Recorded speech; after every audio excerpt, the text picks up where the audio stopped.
जो सक्षमता बहालियाँ करके अब गवर्नमेंट सर्वेंट्स बन रहे हैं, तो अभी और 1.5 लाख बहालियाँ आनी हैं। 1 करोड़ 80 लाख से ज़्यादा 1 to 12 में स्टूडेंट्स हैं और 1 करोड़ 10 लाख से ज़्यादा मिड डे मील हम लोग प्रोवाइड कर रहे हैं।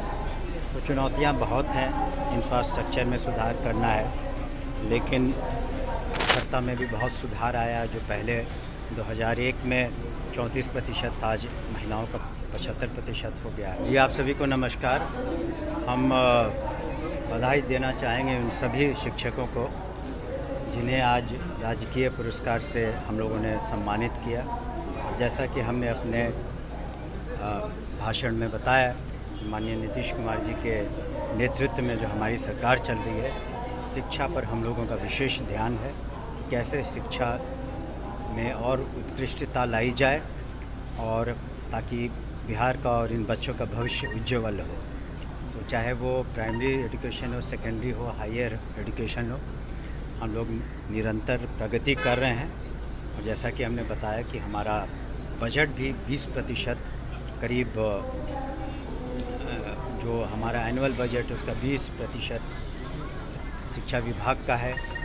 साक्षरता में भी बहुत सुधार आया। जो पहले 2001 में 34% था, आज महिलाओं का 75% हो गया है। स्कूल ड्रॉप आउट्स जो पहले 12% से ज़्यादा थे, अब 1% से कम रह गया है। और 1 करोड़ 80 लाख से ज़्यादा 1 to 12 में स्टूडेंट्स हैं और 1 करोड़ 10 लाख से ज़्यादा मिड डे मील हम लोग प्रोवाइड कर रहे हैं। तो चुनौतियाँ बहुत हैं, इंफ्रास्ट्रक्चर में सुधार करना है, लेकिन हम समझते हैं कि हम सभी चुनौतियों का सामना करेंगे। माननीय नीतीश कुमार जी के नेतृत्व में और एजुकेशन डिपार्टमेंट के जो हमारी टीम है वो सभी लगी हुई है और हम लोग हर पहलू पर कोशिश कर रहे हैं फोकस करने का। और हमने जैसा कि कहा, स्थानांतरण नीति भी हम लोग उधार ला रहे हैं ताकि विशेष करके दिव्यांगों का या असाध्य रोगों से जो ग्रसित हैं या महिलाओं पर हम लोग विशेष ध्यान देंगे। अच्छा, अतिथि शिक्षकों को लेकर भी सवाल। देखिए, एक चीज़ है कि चाहे वो गेस्ट लेक्चरर्स हों या गेस्ट टीचर्स हों, तो अब तो प्रक्रिया यही है कि एग्ज़ाम के थ्रू सबको आना है। और हम लोगों ने बीपीएससी के तहत भी लाखों बहालियाँ की, फिर और जो सक्षमता बहालियाँ करके अब गवर्नमेंट सर्वेंट्स बन रहे हैं, तो अभी और 1.5 लाख बहालियाँ आनी हैं। तो उनको वेटेज दिया जाता है उनके अनुभव का। तो और एग्ज़ाम के थ्रू ही वो एक वैकल्पिक और टेम्परेरी व्यवस्था है। कहीं भी आप जो गेस्ट लेक्चरर्स या guest teacher, that is a temporary arrangement. आज के दिन कोई तोहफा देना चाहेंगे शिक्षकों को, शिक्षा मंत्री?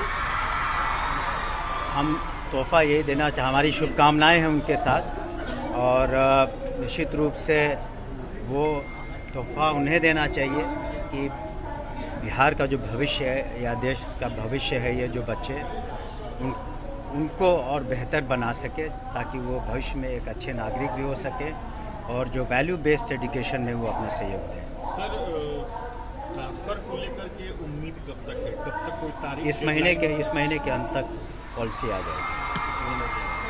और उसको सर कितने दिन में एग्जीक्यूट कर दिया जाएगा? उसमें जो वक्त लगे, क्योंकि सक्षमता में करीब 2.25 लाख शिक्षक उत्तीर्ण हुए हैं, तो थोड़ा वक्त लगेगा। उसमें सॉफ्टवेयर तैयार करके हम लोग। पिछले दिनों सर बिहार विधान परिषद में बैठक हुई, कई सारे शिक्षक प्रतिनिधि भी मौजूद थे, आप भी मौजूद थे। किन किन विषयों पर चर्चा हुई और इसको लेकर क्या शिक्षा विभाग ने आगे निकाला? वो अब एक इंटरनल बैठक थी और विभिन्न पहलुओं पर चर्चा हुई, वित्त रहित इत्यादि को।